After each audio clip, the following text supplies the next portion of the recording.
다음은 오늘 말하게 될 마지막 발표자입니다. 윤형석 군 큰 박수로 맞이해 주시기 바랍니다.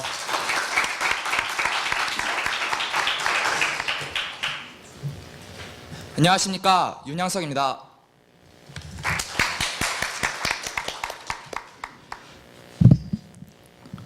저는 오늘 개척하는 지성은 우산을 씌워주는 것이 아니라 무지개를 띄우는 것이다 에 대해 말해보고자 합니다. 오늘날 한국 사회는 OECD에서 가장 높은 자살률과 가장 낮은 출산율을 맞이하고 있습니다. 자살률은 그 사회의 구성원들이 그 사회의 현재를, 출산율은 그 사회의 구성원들이 그 사회의 미래를 평가하는 지표라는 점을 감안해 본다면 37분당 1명이 죽는 한국 사회에서 2명이 결혼해서 1.25명을 낳는 한국 사회에서 사람들은 지나치게 현재도 미래도 고통스럽다 얘기하고 있습니다. 지금 한국 사회에는 비가 내리고 있습니다.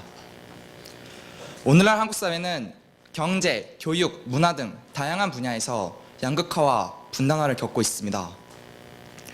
경제 측면에서는 중간계층이 붕괴되고 있고 가계부채는 1,100조를 넘었습니다. 여전히 서울에는 총 인구 중에 약 5분의 1인 1,000만 명이 살고 있으며 서울과 비서울 간의 교육, 문화적 격차는 완화가 되지 못하고 있습니다. 한국 사회에는 지금도 비가 내리고 있습니다. 빗속에서 얘기가 하기 힘들어서인지 한국 사회에서는 집단 간의 소통이 사라지고 공동체가 상실되고 있습니다. 대기업과 중소기업 간의 격차는 완화되고 있지 못하고 선생과 학생 간에는 일방향적인 주의만이 있으며 성소수자를 인정하지 못하는 것을 넘어서 여성 혐오까지 등장하고 있습니다. 이제는 우산이 있는 사람만이 빗속에서 비를 안 맞는 것이 아니라 비 자체를 멈추게 하고 무지개를 띄워야 합니다. 개별적이고 시혜적이고 단기적인 우산 씌워주기가 아니라 장기적이고 제도적이고 근본적인 사회 변화가 필요합니다.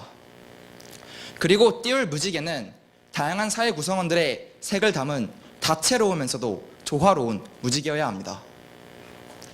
그렇기에 개척하는 지성은 우산을 씌워주는 것이 아니라 무지개를 띄우는 것입니다. 다양한 사회 구성원들의 목소리를 담은 그런 무지개를 말입니다.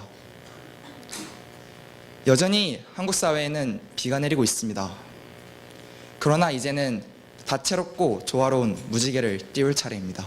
감사합니다. 네, 한 번도 질문을 하지 않았던 고려군 앞에 나와서 질문 시작하도록 하겠습니다. 질문 시간은 7분으로 제한됩니다. 네, 질문 시작해 주시죠. 사회에 대한 이런 비판의식 그리고 마이너들의 감성을 제가 굉장히 선호하는데 그런 얘기를 해주셔서 너무 재밌게 들었습니다. 그런데 저는 아직 이게 잘 와닿지 않거든요. 우산을 씌워주는 거 하다가 갑자기 무지개를 띄우는 거 하면 무지개를 띄우는 동안 비는 맞고 있나 약간 이런 생각도 들거든요. 근데 솔직히 말하면 제가 정말 열심히 들었는데 이 내용이 잘 매치가 되지 않았습니다. 그래서 다시 한 번만 설명해 주실 수 있는지. 네, 제가 앞서서 우산을 설명할 때 단기적이고 시혜적이고 개별적이라는 말씀을 드렸잖아요. 그러니까 비 자체는 계속 내리고 있는 상황인데 그 중에 우산을 갖고 있는 사람은 소수에 불과해요. 근데 그 사람들이 자신이 갖고 있는 수많은 우산들 중에 몇 개를 이렇게 남들에게 뭐 기부를 한다든지 이런 식으로 너희를 위해서 우산을 씌워줄게 이런 행동을 하시는 것도 있는데요. 그건 진정한 개척한 지성이 아니라 근본적으로 비 자체를 없애고 모두 전부 다 행복하게 살 수 있는 그런 사회 제도적인 측면에서 변화가 필요하다는 의미에서 이제 무지개를 띄워야 된다라고 말씀을 해드린 겁니다. 일단 이게 약간 형이상학적인 얘기고 관념적으로 들었을 때는 아, 두 개가 다르구나 생각할 수 있는데 현실적으로 생각해 봤을 때 우산을 나눈다는 게 그리고 무지개를 띄우기 우산을 주려는 노력을 한다는 거, 그리고 무지개를 띄우기 위해 노력한다는 게 실제 모습에서는 같게 나타날 것 같다는 생각을 했거든요. 그러니까 사회 지도층이라고 말하기엔 너무 엘리트주의긴 하지만 소수의 그러한 세력들이 약간 어떻게 우산을 주는 듯한 이렇게 보호를 위한 노력, 그리고 무지개를 띄우는 듯한 노력, 저에게는 말장난일 뿐이지 솔직히 같게 느껴지거든요. 이 부분에 대해서 실제 구체적으로 어떠한 차이가 있기에 나누셨는지.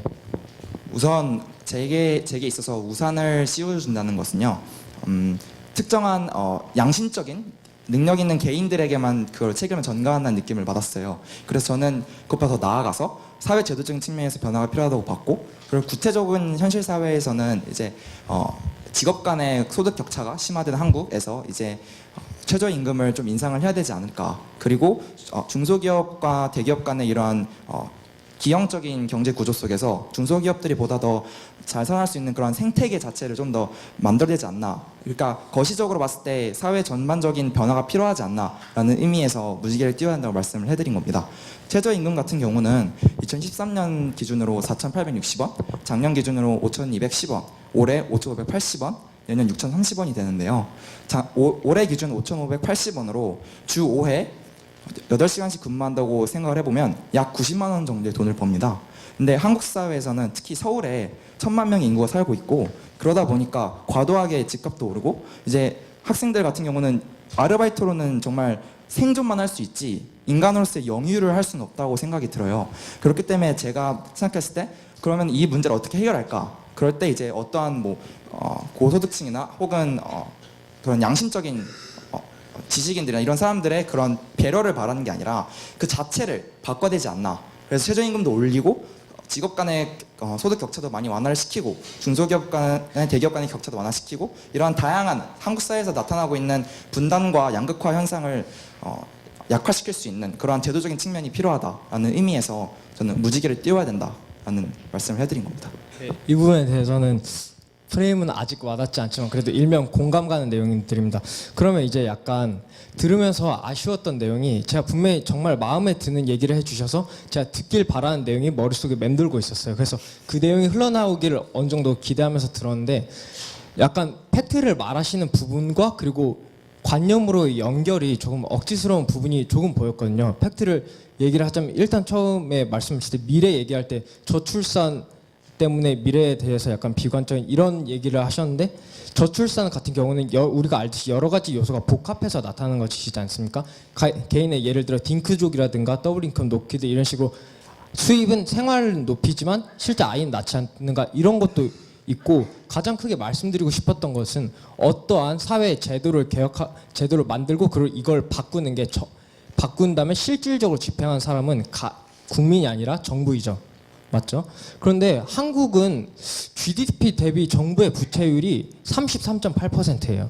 근데 우리보다 낮다고 생각하는 프랑스의 경우는 95%고, 캐나다의 경우는 제가 알기로 86.5%, 그리고 일본은 230%예요. 한국은 정부 부채율이 굉장히 낮은 나라예요.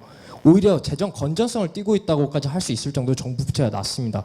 그렇다면 우리보다 정부의 부채 이렇게 건전하지 못한 캐나다나 프랑스 이런 나라는 어째서 우리보다 사회적으로 조금 더 나은 모습을 보일 수 있는 걸까요? 그러니까 말씀해주신 게, 이제 캐나다나 그런 나라들은 국가 부채가 높을 때 어떻게 더 나은 사회이냐라는 질문이 맞나요? 네, 맞습니다. 그건 제 생각에는 국가 부채가 늘어난 건 그 세금을 이제 국민들을 위해 사용을 했기 때문이 아닐까라는 생각이 드는데, 이제 거기에 대해서는 자세히 알지를 못해서 말씀을 해드리긴 좀 힘들 것 같고요.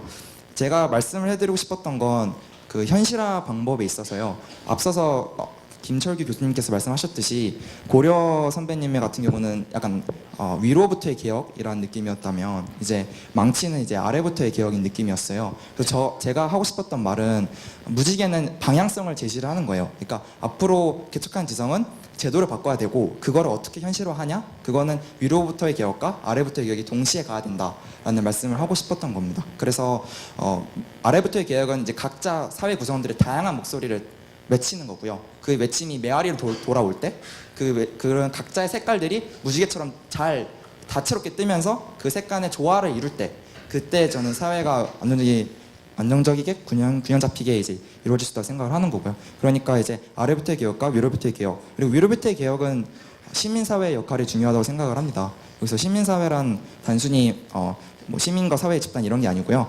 전문적이고 능동적이고 자발적인 그런 지식인 집단이에요. 그래서 그 사람들이 그 기득권층과 그리고 밑에서 끊임없이 외치는 사람들 사이에서 중간계층 역할을 하면서 상호 소통하는 그러한 역할을 해줄 수 있다고 생각을 합니다. 그렇기 때문에 위로부터의 개혁과 아래부터의 개혁이 동시에 가는 그 방향성은 무지개를 띄우는 방향으로 가는 게 저는 맞다고 생각을 합니다. 네, 아직 그 솔직히 말하면 팩트와 그 연결에 대해서 제대로 답변을 듣지 못했고, 그리고 팩트 문제에서 좀 더 따지고 싶은 내용이 있었는데 무지개는 방향성을 제시한다는 말이 너무 좋게 들려서 이쯤에서 마무리하고 싶어졌습니다. 감사합니다.